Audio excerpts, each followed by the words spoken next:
Assalamualaikum warahmatullahi wabarakatuh dan selamat sejahtera kepada yang sedang melihat video saya.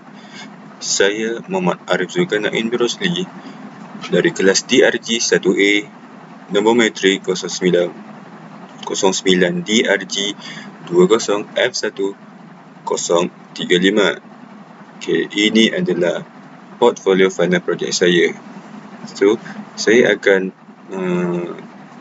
mempresentkan tentang perbezaan seni di 3 negara iaitu India, Jepun dan China.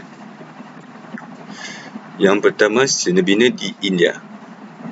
Ciri-ciri seni bina kerajaan Mughal di India antaranya ialah bangunan masjid yang didirikan dilengkapi dengan menara-menara yang dihiasi indah, terutama dengan seni khat Arab. Unsur-unsur lain ialah terdapatnya kubah-kubah bentuk baharu berupa bunga teratai yang mempunyai puncak yang meruncing. Dan kita ada contoh di sini, ada gambar Taj Mahal, Kota Merah Delhi dan Masjid Jama Delhi. Seterusnya, seni bina di Jepun. Bahan utama untuk membina seni bina di Jepun adalah kayu. Iaitu kayu ini kerana di Jepun kaya dengan wilayah setempat, iaitu kayu di sana banyak. So, bangunan di sana berdiri dengan baik untuk semua sifat alam semua jadi mudah dibongkar dan dipindah ke tempat lain.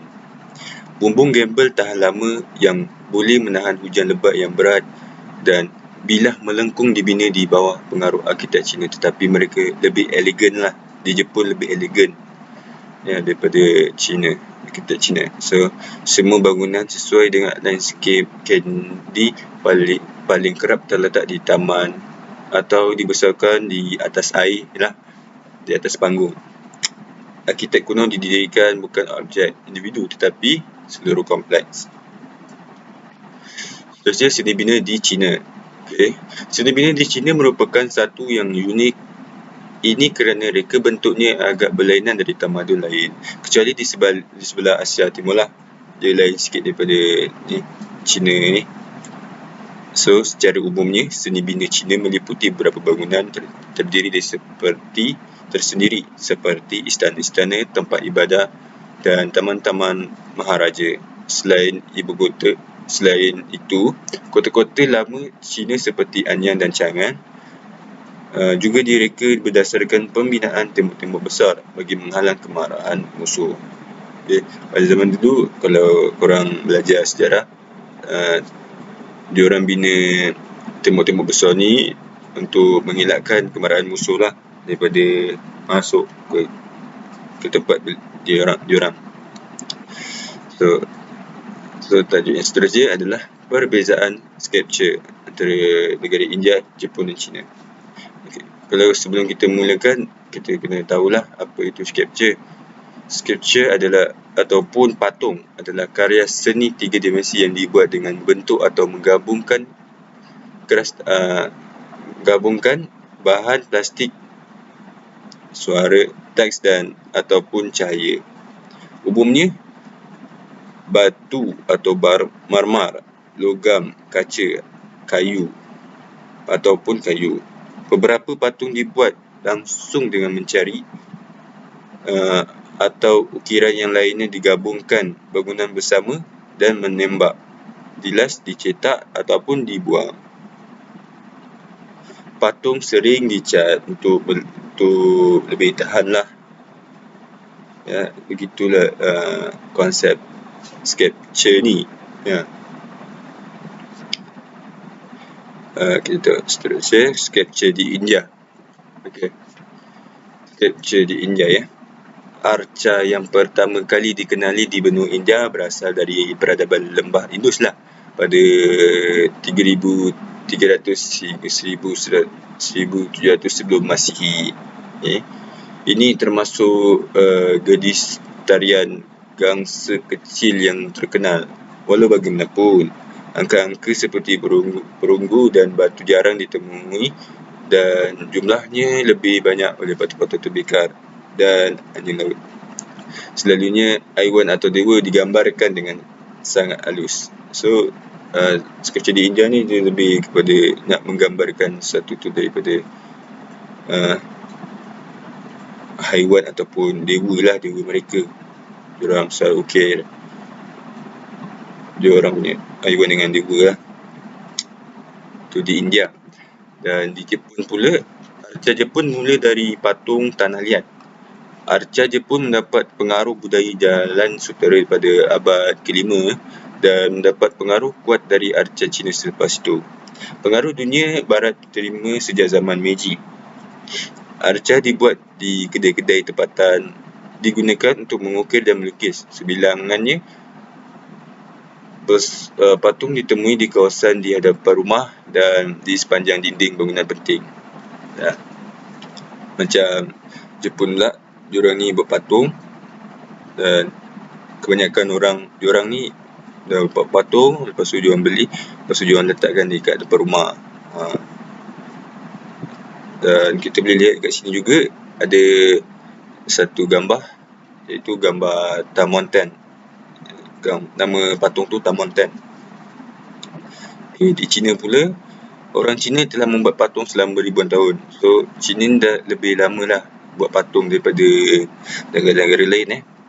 Bahkan ukiran kiasan yang merupai suatu di alam seperti orang atau binatang telah dijumpai di perkuburan sejak zaman batu. So kita dah jumpa patung-patung ni dekat perkuburan zaman batu lagi. Selain menggunakan batu giok, batu berharga yang sangat keras, para seniman Cina kuno dari dinasti Shang mempelopori pembuatan gangsa, membuat pelbagai jenis barang untuk tujuan keagamaan, pemakaman dan hiasan. So, diorang buat patung-patung dia untuk inilah keagamaan diorang, untuk makam mayat dan untuk hiasan juga di negara China ni. Okay, dan seterusnya adalah perbezaan lukisan dari tiga negara ni. Okay, kalau sebelum tu kita akan tahu apa itu lukisan. Perkataan lukisan ni digunakan sebagai berarti lukisan bergambar seterusnya dalam rencana ini. Lebih khusus lagi lah rencana tentang lukisan apa, lukisan pada permukaan untuk sebab artistik dianggap salah satu perkara penting dalam bentuk seni. Lukisan ni dia amat penting dalam bidang bentuk seni. So, yang pertama di India, lukisan di India, dalam bidang seni lukis India pula boleh dilihat di dinding istana dan ruang dalam rumah golongan kaya. So, kalau nak tengok lukisan India ni, korang boleh tengok di dinding-dinding istana ataupun rumah orang-orang kaya lah. Kuil-kuil dihiasi lukisan bersifat keagamaan berasaskan epik klasik India seperti Ramayana dan Mahabharata.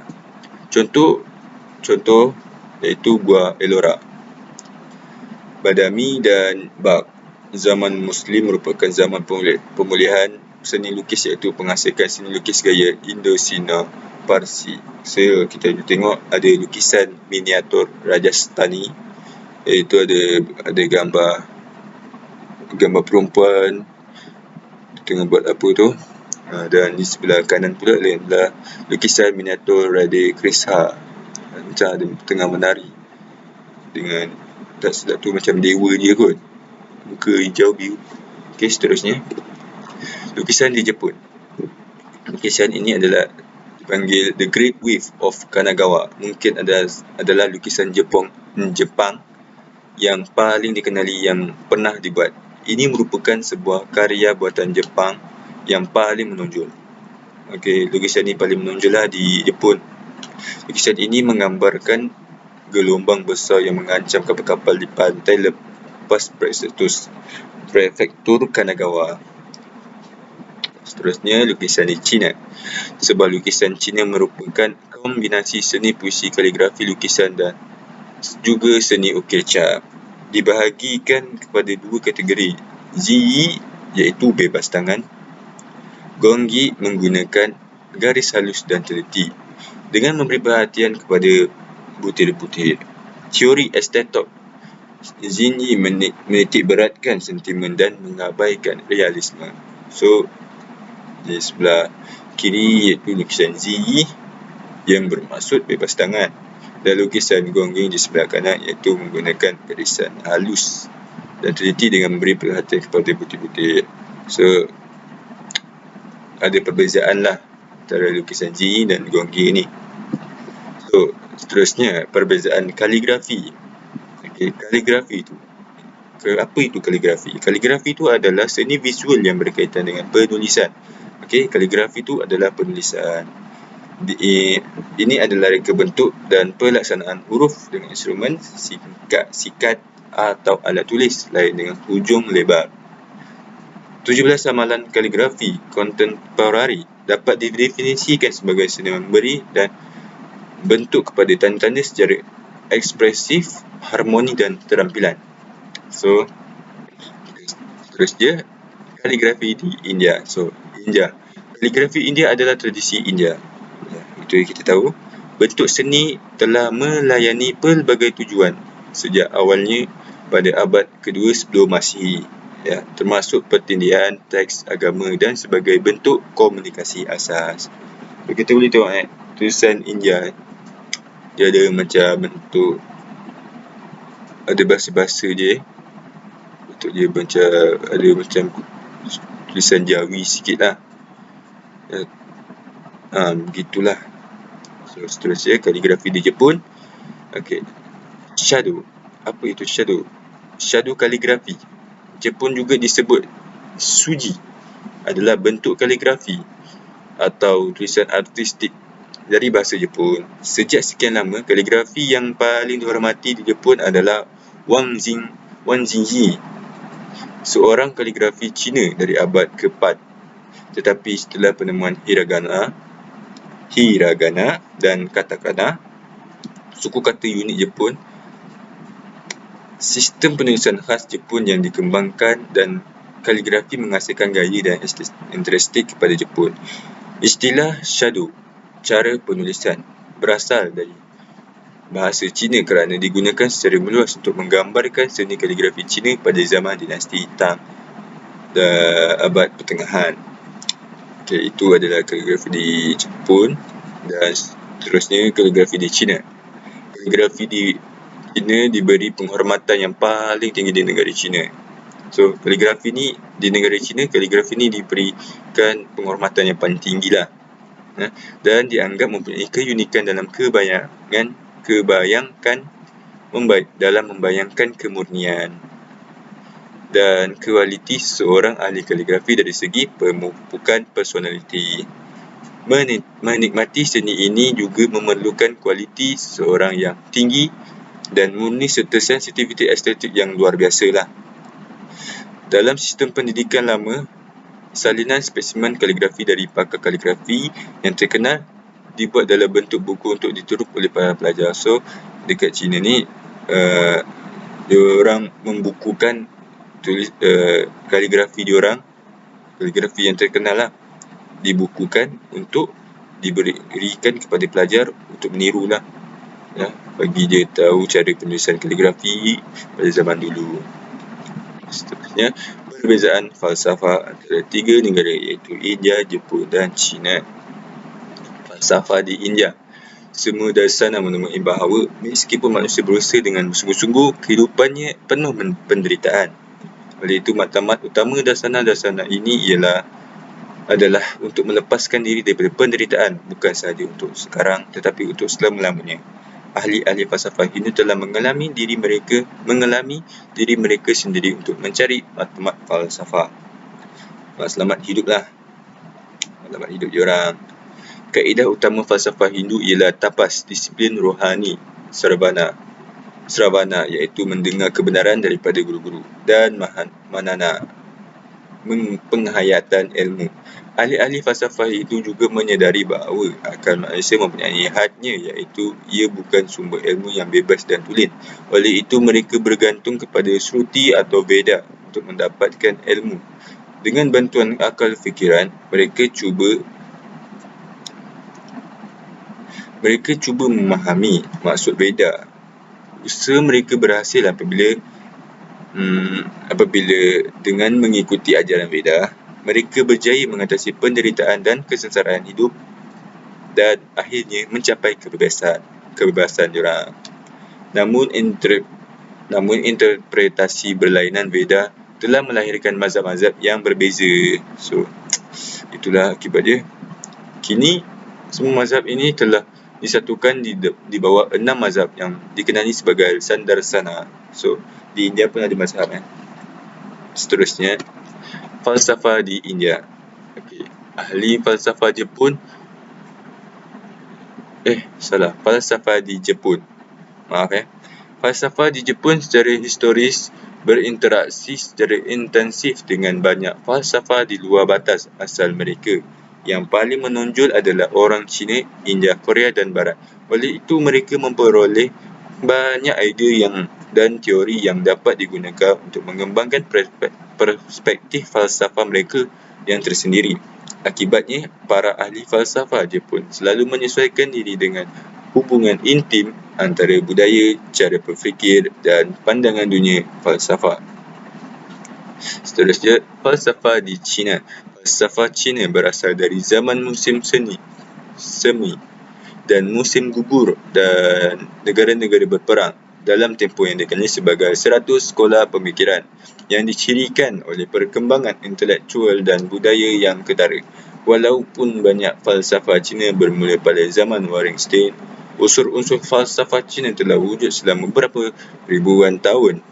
Beberapa dapat dijumpai di Qing Kitab Perubatan, sebuah kompendium kuno ramalan yang berasal dari sekurang-kurangnya 672 sebelum Masihi.